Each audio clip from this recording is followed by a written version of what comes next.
I watched my mother sob dramatically in the witness stand as she pointed directly at me.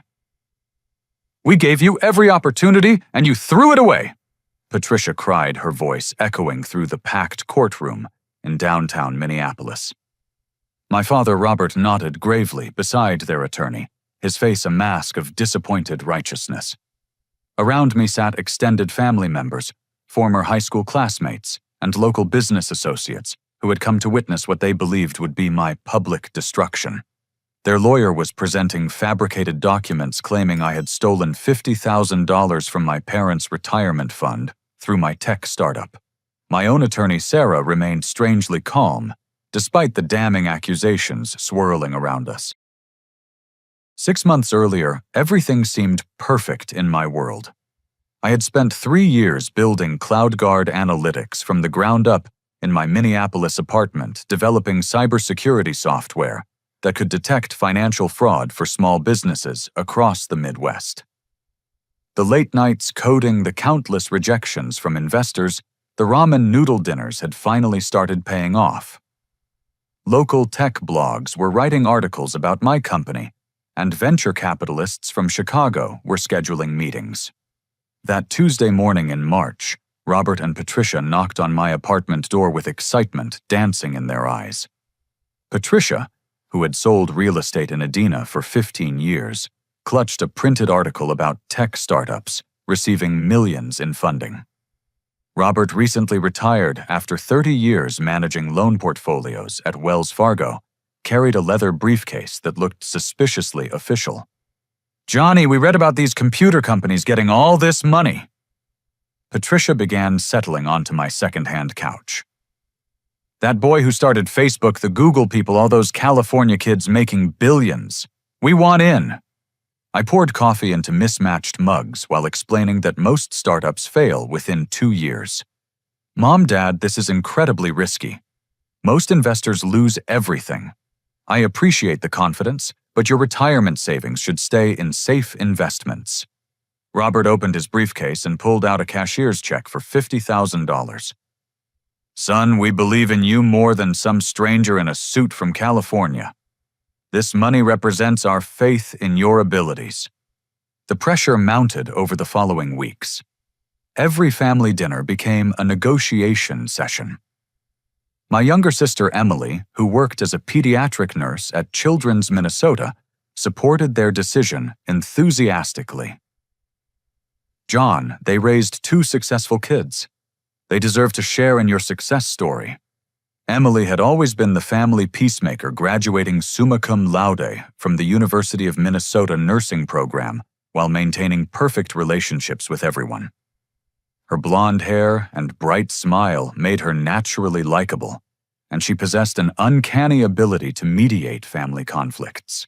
When she supported the investment idea, my resistance crumbled. Against my better judgment, I accepted their money in May. We signed contracts that clearly stated the investment carried high risks with no guaranteed returns. Patricia and Robert seemed to understand, completely nodding enthusiastically as my attorney explained every clause. They appeared genuinely excited about supporting my entrepreneurial dreams. CloudGuard's growth accelerated through the summer. We signed contracts with 12 small businesses across Minnesota, Wisconsin, and Iowa. My software successfully prevented 4 major fraud attempts, saving clients over $200,000. Local newspapers interviewed me about cybersecurity trends, and Minnesota Public Radio featured CloudGuard in a segment about innovative regional startups. But in August, everything changed overnight. 3 months after accepting my parents' investment, I discovered something that would shatter my understanding of family loyalty forever. While reviewing security logs for unusual access patterns, my software detected unauthorized attempts to access our client database from external IP addresses. The attempts occurred during regular business hours, suggesting someone with legitimate access was providing login credentials to outside parties. My heart sank as I traced the security breach deeper. Restaurant security footage from Giuseppe's Italian Bistro in downtown Minneapolis showed my father Robert sitting across from Marcus Thompson, my former Northwestern University roommate, sliding an envelope across their table. Marcus owned TechSecure Solutions, CloudGuard's biggest competitor in the regional cybersecurity market. The timestamp showed Tuesday, August 15th at exactly 2:30 in the afternoon. The envelope contained our complete client list, including contact information, contract details, and confidential security assessments. I watched my father betray 3 years of my life's work over a plate of chicken parmesan. Confronting my parents required every ounce of courage I possessed. I drove to their split-level home in Edina on a Thursday evening, carrying printed screenshots of bank records and security footage that would change our relationship forever. The house where I had grown up suddenly felt foreign and threatening. Patricia answered the door wearing her favorite purple cardigan, the one she claimed brought good luck during real estate showings. "Johnny, what a wonderful surprise. I just made your favorite chocolate chip cookies." Robert sat in his leather recliner watching the Minnesota Twins game of beer balanced on his armrest. The normalcy of the scene made what I had to say even more surreal. "Dad, we need to discuss your meeting with Marcus Thompson last week." His face drained of color instantly.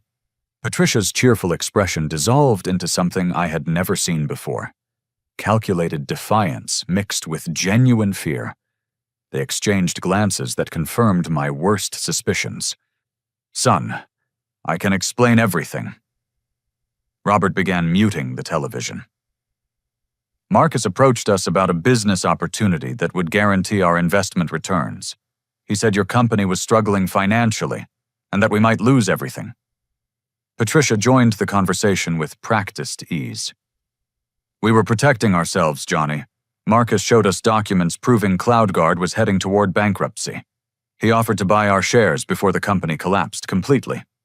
The lies came so naturally that I wondered how long they had been planning this betrayal.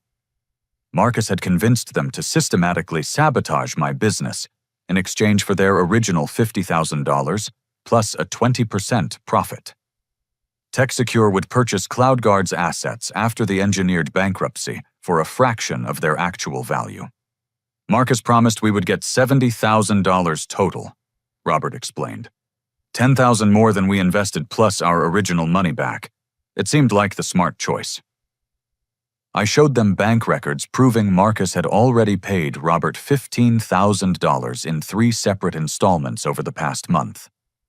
They had used the money for a vacation to Hawaii, a down payment on a new Buick Enclave for Patricia, and kitchen renovations that were scheduled to begin next week. Emily arrived as our argument reached its peak. She had received my frantic text message and driven straight from the hospital still wearing scrubs decorated with cartoon animals. Her usual diplomatic demeanor evaporated when I explained the situation. "You cannot be serious," she whispered, staring at our parents. "You sabotaged John's company, the same company you begged him to let you invest in." Patricia's defensive walls crumbled slightly. "Emily, sweetheart, you do not understand business. Marcus explained that most startups fail anyway. We were just protecting our financial future before John lost everything." But my security software had detected more than family betrayal. 3 of my most trusted employees had been feeding information to TechSecure for weeks. Jennifer Walsh, my lead programmer, who had worked beside me for 2 years, had been copying source code and sending it to Marcus via encrypted email. Tom Rodriguez, my business development manager, had been sharing client meeting notes and pricing strategies.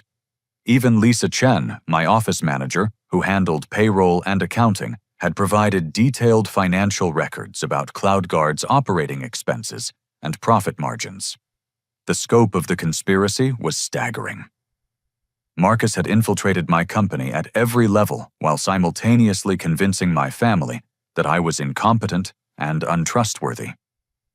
Over the past month, 12 major clients had mysteriously canceled their contracts with CloudGuard.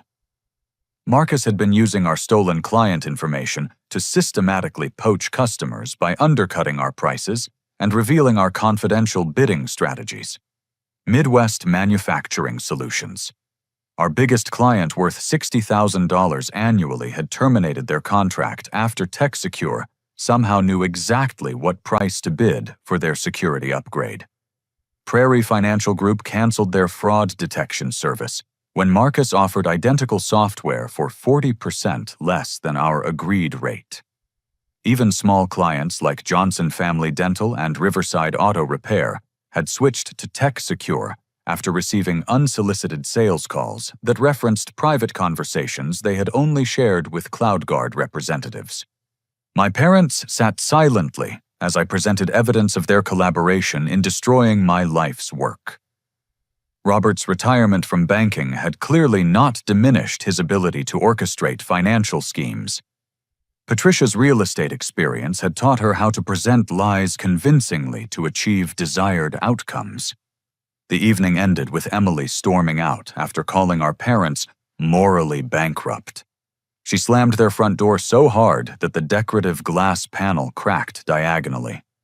I followed her to the driveway where she leaned against her Honda Civic, crying tears of frustration and embarrassment. "I supported this investment because I thought they believed in you," she whispered. "I convinced you to take their money.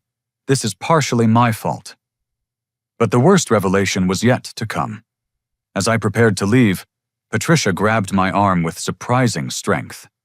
Her fingernails dug into my skin as she delivered words that would haunt me for months. "Marcus showed us articles about companies like yours failing every day.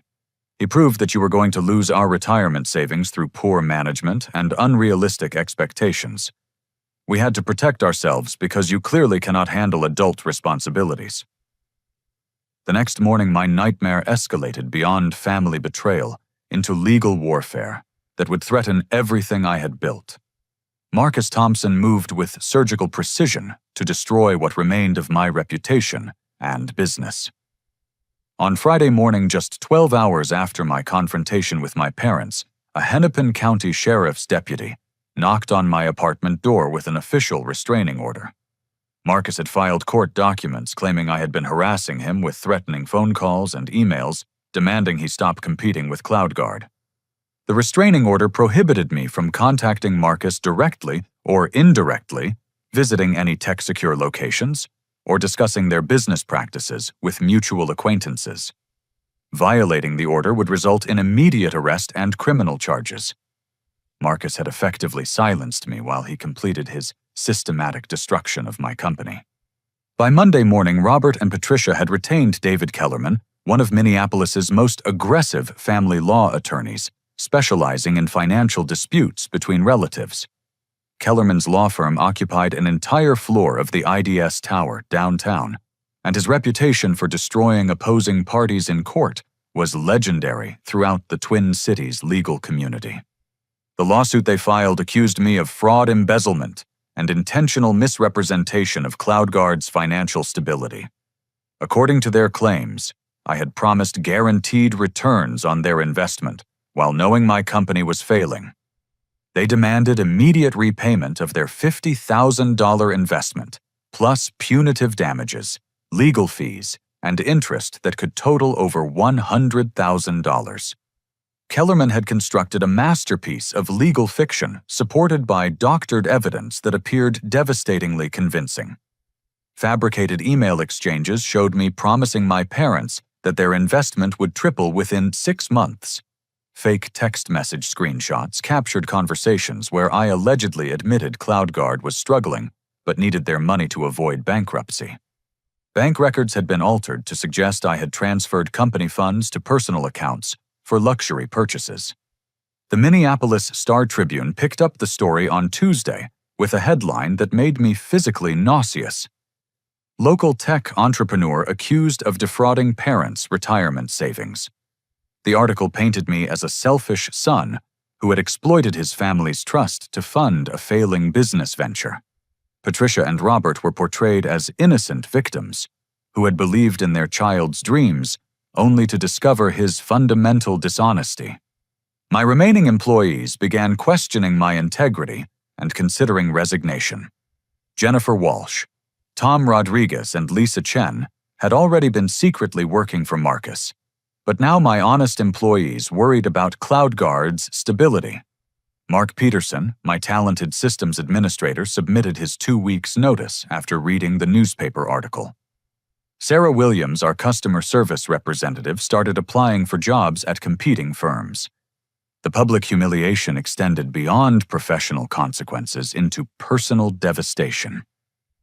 My girlfriend Amanda, who had supported me through 3 years of startup struggles, finally reached her breaking point. We had dated since college, and she had endured countless evenings alone while I worked late coding software updates and preparing client presentations.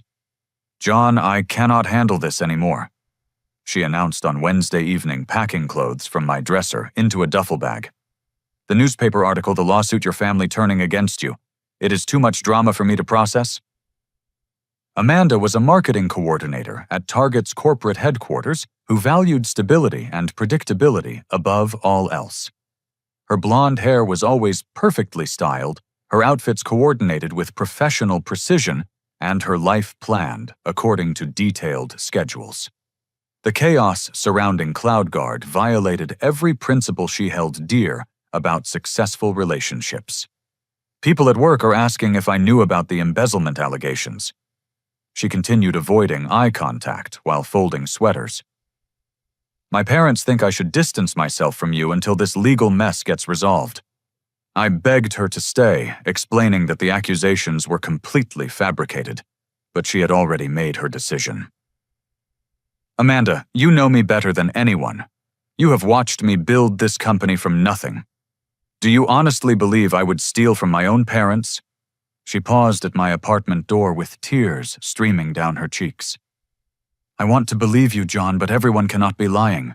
Your parents, the lawyer, the newspaper. Why would they all be wrong?" First National Bank froze CloudGuard's business accounts, pending their investigation into the embezzlement allegations. Without access to operating capital, I could not pay rent for our office space, cover payroll for remaining employees, or purchase necessary software licenses. The financial pressure Marcus had orchestrated was suffocating my company exactly as he had planned. But on Thursday afternoon, an unexpected development changed everything. A mysterious package arrived at my apartment with no return address, containing documents that would expose the full scope of Marcus's elaborate conspiracy. The package held internal tech-secure emails, financial records, and audio recordings that revealed how long Marcus had been planning my destruction. The documents showed that Marcus had been strategizing this scheme for over a year, beginning shortly after reading about CloudGuard's early success in Minnesota Business Magazine. He had created detailed psychological profiles of my family members, identifying their financial insecurities and personal weaknesses that could be exploited. Patricia's profile noted her fear of retirement poverty and desire to appear financially sophisticated among her real estate colleagues. Robert's assessment highlighted his diminished sense of purpose after retirement and need to feel important in business decisions. Emily's analysis recognized her role as family mediator and natural tendency to support parental authority. Most disturbing were transcripts of recorded phone conversations where Marcus coached Robert on what lies to tell in court. He had scripted emotional responses for Patricia and provided specific details about startup failures to make their concerns appear legitimate.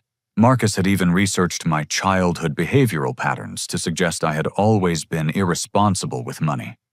The recordings captured Marcus laughing about how easily he had manipulated my family into betraying me. "Robert is so desperate to feel relevant again that he will believe anything I tell him about business," Marcus said during one conversation. "Patricia just wants to look smart in front of her real estate friends, so she pretends to understand investments. But these documents would prove meaningless if I could not present them in court.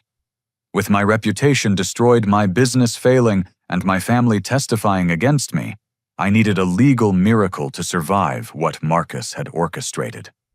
That miracle arrived in the form of Sarah Chen, an attorney who would change my life forever.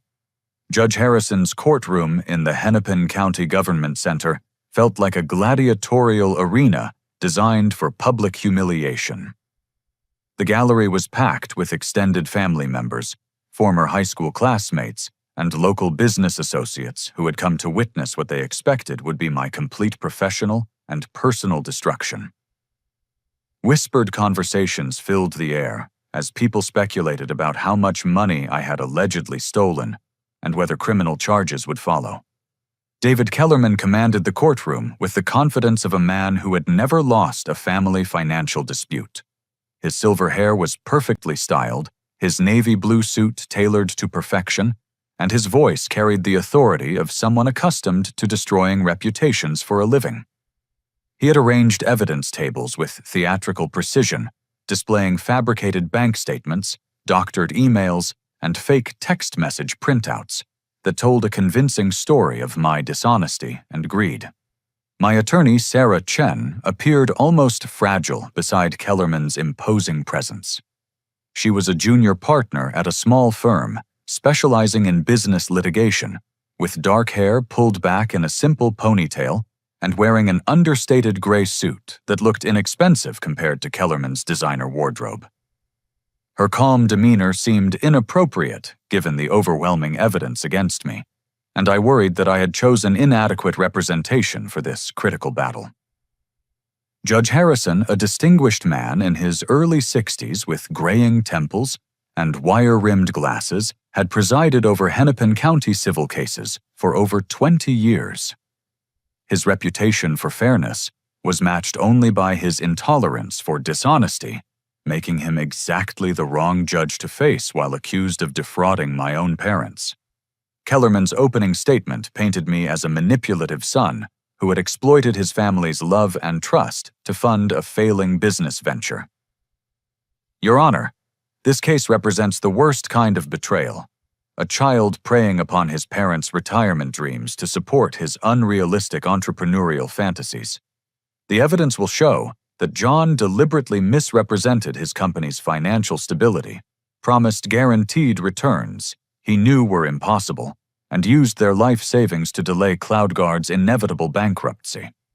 He presented fake bank statements showing suspicious transfers from CloudGuard's business account to my personal checking account. The amounts were relatively small, $500 here, $1,200 there, but the frequency suggested a pattern of systematic embezzlement over several months. Kellerman explained each transaction as evidence of my gradual theft of family resources to support a lavish lifestyle while my company failed. The fabricated email exchanges were devastatingly convincing. One supposedly sent to Patricia in April read, "Mom, CloudGuard is about to secure major venture capital funding that will triple your investment within 6 months. This is a guaranteed opportunity that cannot fail." Another fake message to Robert promised, "Dad, your banking experience would be invaluable in managing our expansion. Your $50,000 will become at least $150 by Christmas." Patricia took the witness stand first wearing a black dress that made her appear vulnerable and sympathetic.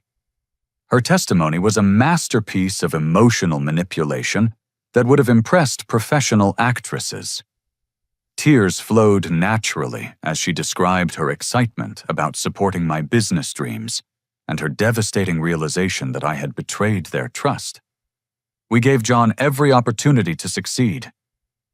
She sobbed, dabbing her eyes with tissues that Kellerman had thoughtfully provided.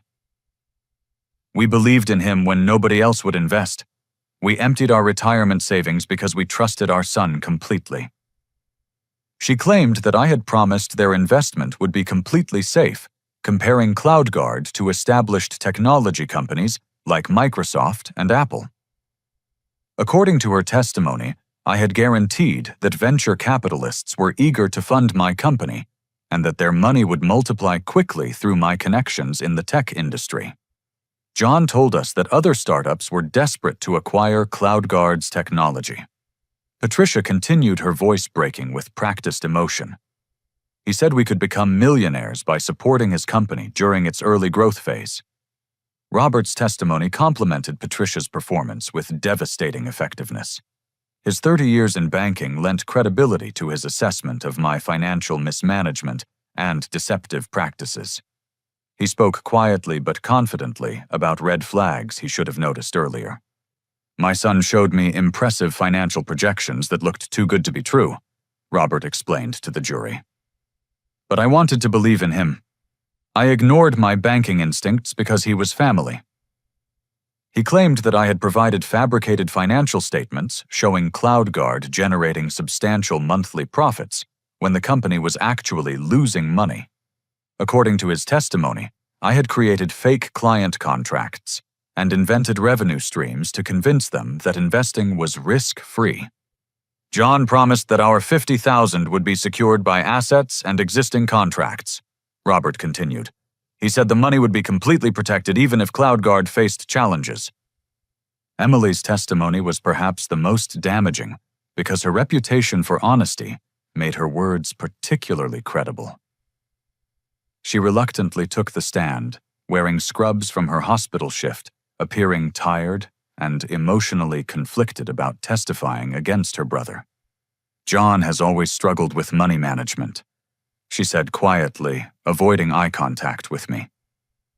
"Even in college, he would borrow money from friends and family without paying it back. Mom and Dad always covered his debts because they loved him." She described specific incidents from our childhood, where I had supposedly stolen money from her piggy bank, taken cash from Patricia's purse, and lied about losing school lunch money. These stories were complete fabrications, but Emily's reluctant delivery made them appear genuine. Former employees who had been secretly working with Marcus also testified against me. Jennifer Walsh claimed that I had instructed her to hide financial problems from investors and create false progress reports about software development. Tom Rodriguez alleged that I had demanded he lie to clients about CloudGuard's capabilities and customer satisfaction rates. The most devastating testimony came from Lisa Chen, who had handled CloudGuard's accounting and payroll responsibilities. She produced records showing irregular expense patterns and questionable business purchases that suggested I was using company funds for personal benefits. John would authorize payments for expensive dinners, luxury hotels, and designer clothing, Lisa testified. When I questioned these expenses, he said they were necessary for maintaining his professional image. Throughout this parade of damaging testimony, Sarah Chen asked surprisingly few questions during cross-examination. She appeared almost disinterested in challenging the prosecution's narrative, occasionally nodding and taking notes, but rarely objecting to obviously fabricated evidence. Her passive approach worried me deeply, as our case seemed to collapse under the weight of overwhelming accusations. But during Patricia's testimony, something unexpected happened that would change everything. While describing our family's financial struggles, she accidentally mentioned a recent vacation to Hawaii that I knew nothing about. "Robert and I have been so stressed about this situation that we needed to take a small trip to clear our heads," Patricia said casually. "The Hawaii vacation helped us process our emotions about John's betrayal." Sarah's gentle questioning revealed that this vacation had been paid for just 2 weeks after my parents' initial investment in CloudGuard. The timing struck Judge Harrison as peculiar, and he asked for more details about how they could afford an expensive trip to Hawaii while claiming financial hardship from my alleged theft. Patricia realized her mistake immediately and tried to backtrack, claiming the vacation had been planned and saved for over many months. But Sarah produced airline receipts and hotel bills, showing the trip had been booked and paid for on the same day Robert received his first payment from Marcus Thompson. The courtroom atmosphere shifted subtly as people began questioning Patricia's credibility. If my parents were experiencing financial stress from my alleged embezzlement, how could they afford spontaneous vacations to Hawaii? Sarah's calm confidence suddenly made perfect sense as she prepared to reveal information that would expose the entire conspiracy. Judge Harrison called for a brief recess as murmurs of confusion spread through the courtroom gallery. Extended family members who had come to witness my public humiliation began whispering questions about Patricia's Hawaii vacation testimony. Robert's face had turned pale when Sarah mentioned the specific dates and payment methods, and Emily looked genuinely shocked to learn about a family trip she had not been told about. When court resumed, Sarah Chen transformed from a passive observer into a methodical prosecutor who had been gathering evidence for months. She began by requesting permission to present new financial documents that had been submitted to the court that morning. Judge Harrison, intrigued by the Hawaii vacation discrepancy, granted her request to expand the scope of evidence. Sarah's first witness was Dr. Michael Stevens, a financial forensics expert from the University of Minnesota who specialized in corporate fraud detection. Dr. Stevens had analyzed every bank transaction email communication and financial record related to CloudGuard analytics, and had discovered a complex pattern of external manipulation. Your Honor, my analysis reveals systematic financial manipulation designed to damage CloudGuard analytics while enriching third parties through fraudulent means, Dr. Stevens testified. The defendant, John, appears to be the victim of an elaborate corporate espionage scheme rather than the perpetrator of embezzlement. He presented detailed tracking reports showing payments from TechSecure Solutions to multiple members of my family over a 6-month period.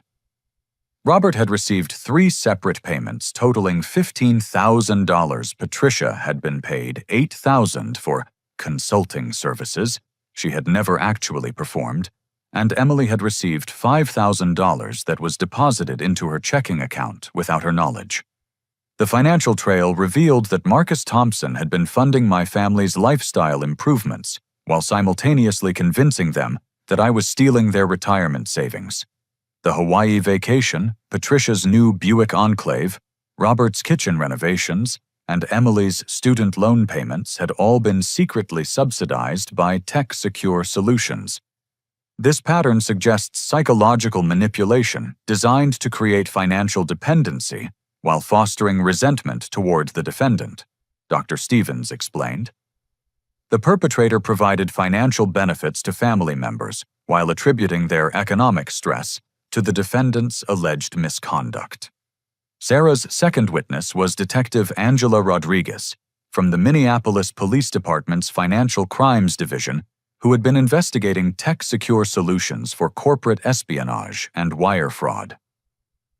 Detective Rodriguez had been working with federal authorities to track Marcus Thompson's illegal business practices across multiple states. We have been monitoring Mr. Thompson's activities for 8 months, Detective Rodriguez testified. TechSecure Solutions has been systematically targeting small tech companies throughout the Midwest using identical manipulation tactics. CloudGuard Analytics represents the 4th company Mr. Thompson has attempted to acquire through fraudulent means. She presented evidence showing that Marcus had used the same psychological manipulation techniques against entrepreneurs in Wisconsin, Iowa, and Illinois. His standard procedure involved identifying successful startups, researching the founders' family relationships, and then corrupting relatives through financial incentives and emotional manipulation.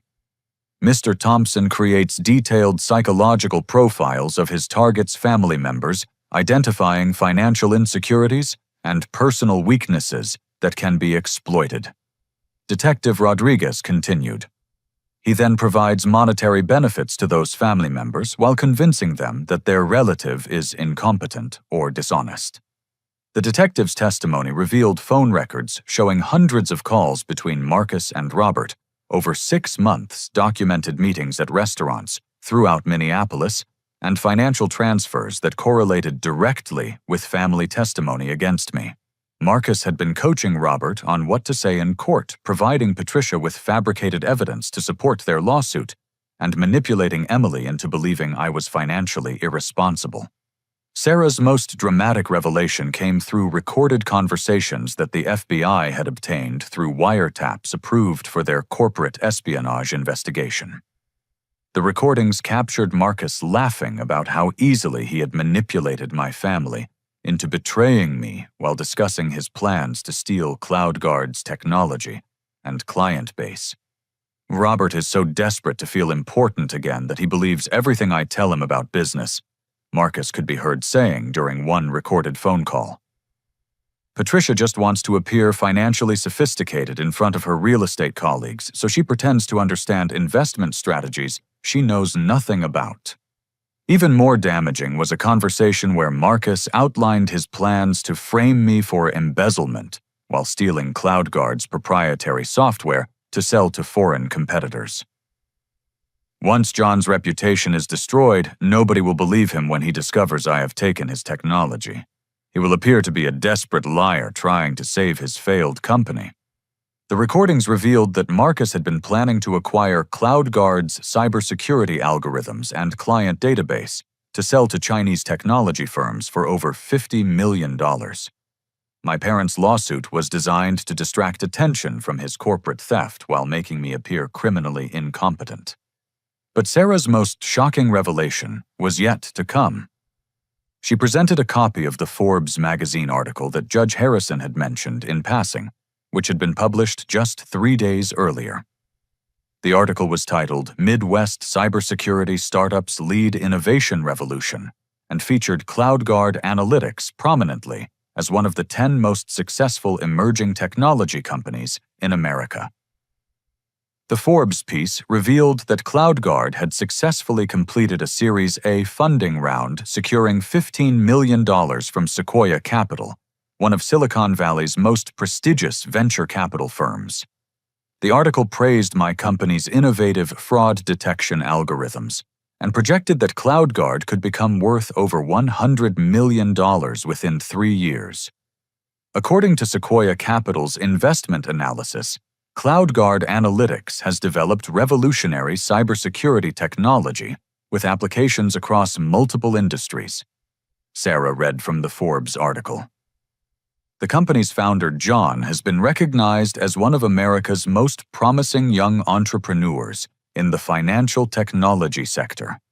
The courtroom erupted in shocked whispers as people realized the magnitude of Marcus's deception. My parents sat stunned as they learned that their son's company was worth $45 million and that their lawsuit was based entirely on fabricated evidence. Emily covered her face with her hands as she understood how thoroughly she had been manipulated into betraying her brother. Judge Harrison's expression had transformed from skeptical curiosity to barely controlled anger as the scope of the conspiracy became clear. He ordered an immediate investigation into all evidence presented by Kellerman and demanded that Marcus Thompson be brought to the courthouse immediately for questioning. But Marcus was nowhere to be found. Tech Secure Solutions offices had been mysteriously abandoned that morning, with employees reporting that Marcus had not appeared for work and was not answering phone calls. Federal marshals were already searching for him, as additional charges of wire fraud, corporate espionage, and conspiracy were being prepared. Judge Harrison called for an extended recess as federal agents flooded the courthouse to coordinate with local law enforcement. FBI Special Agent Catherine Williams arrived within 30 minutes to take control of what had transformed from a family financial dispute into a federal crime investigation involving corporate espionage and wire fraud. Marcus Thompson was arrested in the courthouse lobby as he attempted to flee through a service entrance. He had been monitoring the trial proceedings from a coffee shop across the street, apparently confident that his manipulation scheme would succeed in destroying my reputation and business. Federal marshals apprehended him while he was purchasing a one-way airline ticket to Costa Rica on his mobile phone. Special Agent Williams presented additional evidence that revealed the true scope of Marcus's criminal enterprise. Tech Secure Solutions had been operating as a front company for an international technology theft ring that targeted American startups with valuable intellectual property. Marcus had been working with foreign operatives to steal cybersecurity algorithms, customer databases, and proprietary software for sale to competitors in China and Russia. Mr. Thompson's scheme extended far beyond personal revenge against his former college roommate, Agent Williams testified. CloudGuard Analytics possessed cybersecurity technology worth potentially hundreds of millions of dollars on the international black market. Destroying John's reputation was merely the first step in a larger plan to steal and sell American intellectual property to foreign adversaries. The FBI had been investigating Marcus for over a year as part of a broader operation targeting corporate espionage networks throughout the Midwest. CloudGuard Analytics had attracted their attention when unusual network intrusions were detected originating from IP addresses linked to known foreign intelligence operations. Our cybersecurity analysts identified CloudGuard's fraud detection algorithms as potentially valuable to foreign governments seeking to penetrate American financial institutions. Agent Williams explained, Mr. Thompson was recruited to acquire this technology through whatever means necessary. Jennifer Walsh. Tom Rodriguez and Lisa Chen were arrested simultaneously at their respective homes as federal agents executed search warrants for evidence of their participation in the corporate espionage scheme. All three employees had been receiving payments from shell companies controlled by Marcus and his foreign handlers in exchange for copying CloudGuard's source code and client information. Sarah Chen revealed that she had been working secretly with federal investigators for 2 months after they approached her with evidence of the conspiracy against me. Her passive courtroom strategy had been designed to allow Marcus's co-conspirators to perjure themselves, while federal agents gathered additional evidence. We needed Patricia, Robert, and Emily to testify truthfully about their interactions with Mr. Thompson so we could document the full scope of his manipulation tactics. Sarah explained to Judge Harrison. Their testimony has provided crucial evidence for prosecuting an international corporate espionage ring. The Forbes magazine article that had triggered Judge Harrison's suspicions was actually part of the FBI investigation. Federal agents had worked with Forbes journalists to publish accurate information about CloudGuard's success and Series A funding round to expose the lies underlying Marcus's manipulation scheme. Sequoia Capital representatives confirmed via video conference that CloudGuard Analytics had indeed completed a $15 million Series A funding round, making it one of the most successful technology investments in Minnesota history. The venture capital firm's due diligence had revealed that my cybersecurity algorithms were potentially worth over $200 million in licensing fees alone. CloudGuard's fraud detection technology represents a significant advancement in financial cybersecurity, testified Dr. Sarah Johnson Sequoia, Capital's Chief Technology Officer. John has developed algorithms that can identify fraudulent financial transactions with 97% accuracy, making his software invaluable for banks, credit card companies, and online retailers. The revelation that my company was worth $45 million personally for me left the courtroom gallery speechless. Extended family members who had come to witness my humiliation instead learned that I had become one of Minnesota's youngest tech millionaires while they were believing lies about my incompetence. Robert and Patricia faced potential criminal charges for their participation in the conspiracy, but federal prosecutors offered them immunity in exchange for complete cooperation with the investigation. They would be required to repay all money received from Marcus, plus damages to CloudGuard Analytics, but they would avoid prison sentences if they testified truthfully about his manipulation tactics. Emily broke down completely when she learned that the $5,000 deposited into her checking account had come from Marcus, rather than a nursing scholarship she thought she had won. She had unknowingly participated in the conspiracy while believing she was helping her brother succeed through family support. I thought I was being a good sister by encouraging Mom and Dad to invest in your company. Emily sobbed as she apologized to me during another recess. I had no idea someone was manipulating all of us to destroy you. The federal investigation revealed that Marcus had planned to disappear to Costa Rica after CloudGuard's bankruptcy, taking with him stolen technology worth over $50 million.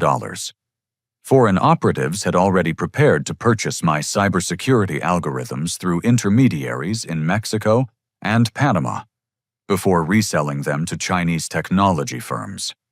Tech Secure Solutions filed for bankruptcy within hours of Marcus's arrest, as clients canceled contracts and investors withdrew funding.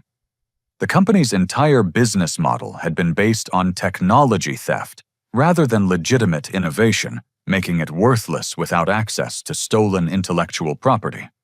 Judge Harrison dismissed all charges against me and referred the case to federal prosecutors for criminal investigation of Marcus and his co-conspirators. He also ordered a complete investigation into David Kellerman's law firm to determine whether they had knowingly presented fabricated evidence to the court. This case represents one of the most elaborate corporate espionage schemes this court has ever encountered, Judge Harrison declared. The systematic manipulation of family relationships to facilitate technology theft demonstrates the sophisticated nature of modern corporate crime. The courtroom gallery filled with people who had expected to witness my professional destruction, instead observed the exposure of an international conspiracy that had targeted American intellectual property. Local news reporters rushed to file stories about how a family lawsuit had uncovered a foreign espionage operation in suburban Minneapolis. 6 months later, justice had been served in ways that exceeded my wildest expectations for vindication and redemption. Marcus Thompson received 5 years in federal prison for corporate espionage, wire fraud, and conspiracy to steal trade secrets for foreign adversaries. The federal judge who sentenced him noted that his manipulation of family relationships represented a particularly heinous form of betrayal that struck at the foundation of American values. Tech Secure Solutions' bankruptcy proceedings revealed the full scope of Marcus's criminal enterprise.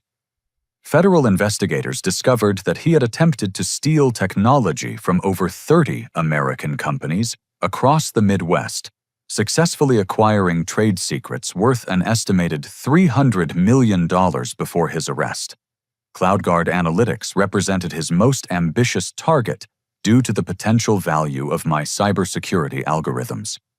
The international connections to Marcus's operation led to diplomatic protests and new federal legislation targeting foreign espionage efforts against American technology companies.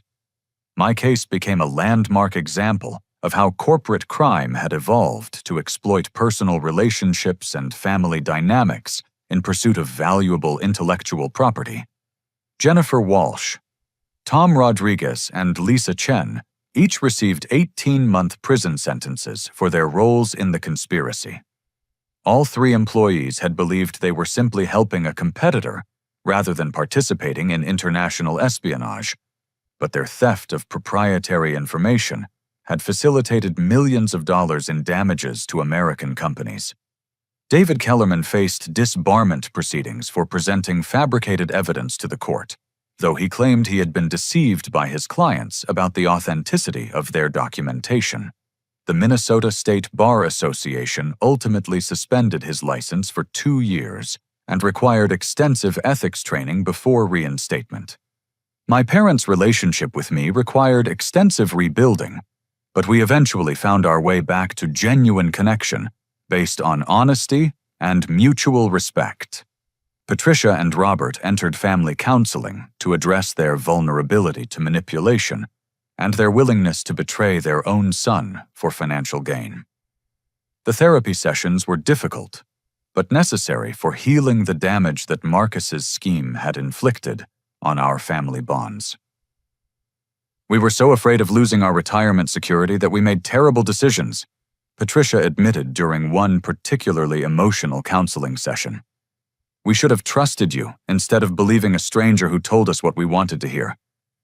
Robert struggled more deeply with guilt over his role in the conspiracy. His banking experience should have made him more suspicious of Marcus's promises, but his desire to feel important and financially sophisticated had clouded his judgment.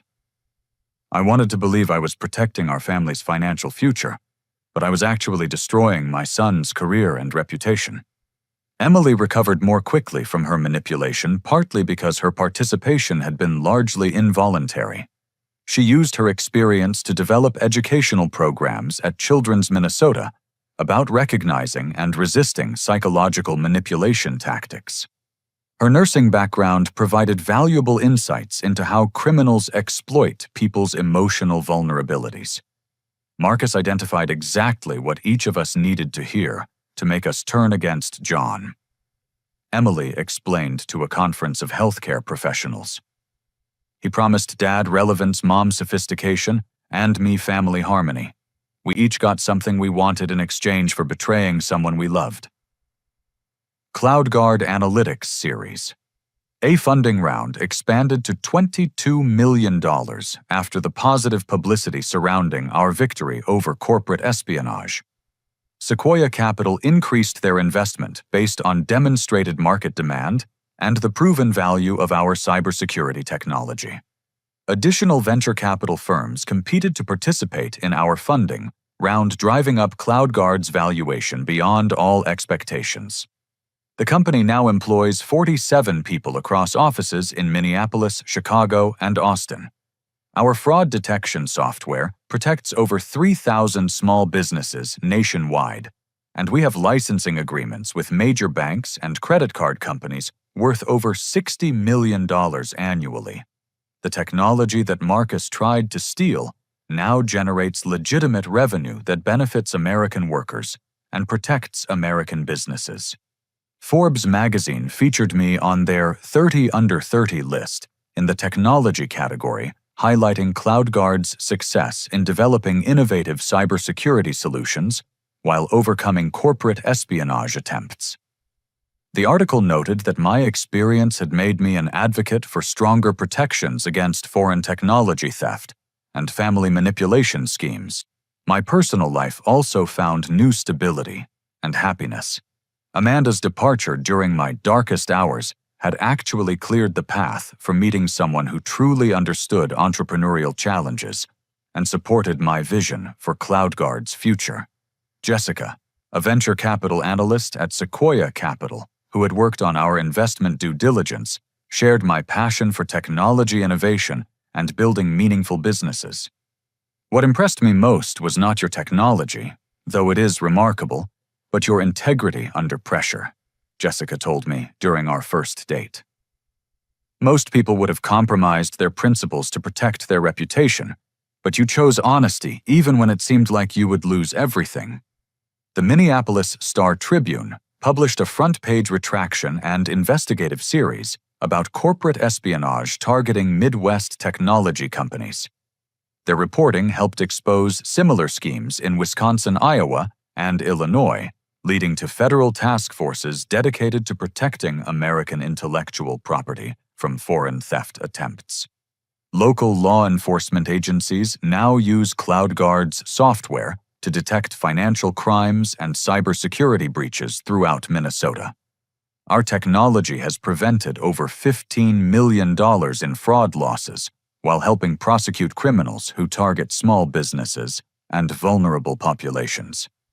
The experience taught me that success sometimes attracts betrayal from unexpected sources, but staying true to your principles and surrounding yourself with trustworthy allies will always lead to genuine achievement that cannot be stolen or destroyed. Building something valuable requires not just technical skills, but also the wisdom to recognize manipulation and the courage to fight for truth, even when everyone seems to be against you. I established the CloudGuard Foundation to help small business owners protect themselves from corporate espionage and family manipulation schemes. The foundation provides free cybersecurity education, legal resources, and emotional support for entrepreneurs who face similar attacks on their businesses and reputations. Robert and Patricia now volunteer for the foundation, using their experience with Marcus's manipulation to help other families recognize and resist similar schemes. Their involvement represents genuine redemption and their commitment to preventing other parents from making the devastating mistakes that nearly destroyed their relationship with their children. We want other families to learn from our errors, Robert explains to Foundation Workshop participants. Trusting strangers over your own children because they tell you what you want to hear is a mistake that can destroy everything you value most. Emily serves on CloudGuard's board of directors, bringing healthcare industry expertise as we expand our cybersecurity services to medical facilities and patient data protection. Her nursing background provides valuable insights into protecting sensitive information while maintaining accessibility for patient care. The Foundation has helped over 200 families recognize and resist corporate manipulation schemes, prevented an estimated $40 million in technology theft, and educated thousands of small business owners about cybersecurity threats. Our success demonstrates that corporate crime can be defeated when victims fight back with truth determination and community support. Looking back on that terrifying day in Judge Harrison's courtroom, I realized that Marcus's conspiracy ultimately strengthened CloudGuard analytics and my family relationships by forcing us to confront difficult truths and rebuild on foundations of genuine trust. The experience was painful, but necessary for achieving the success and happiness that define my life today. Have you ever faced a situation where people you trusted turned against you, but fighting back led to discovering your own strength and achieving greater success than you ever imagined possible? I would love to hear your stories about overcoming betrayal and finding unexpected opportunities in your darkest moments.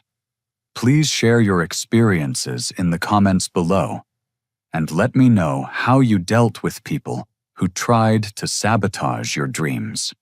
If this story resonated with you or helped you think differently about family relationships and business challenges, please hit the like button to show your support. Consider subscribing to hear more stories about overcoming adversity and building successful businesses, despite obstacles that seem impossible to overcome. Share this video with friends or family members who might benefit from learning about corporate manipulation tactics and the importance of fighting for truth even when everyone seems to be against you.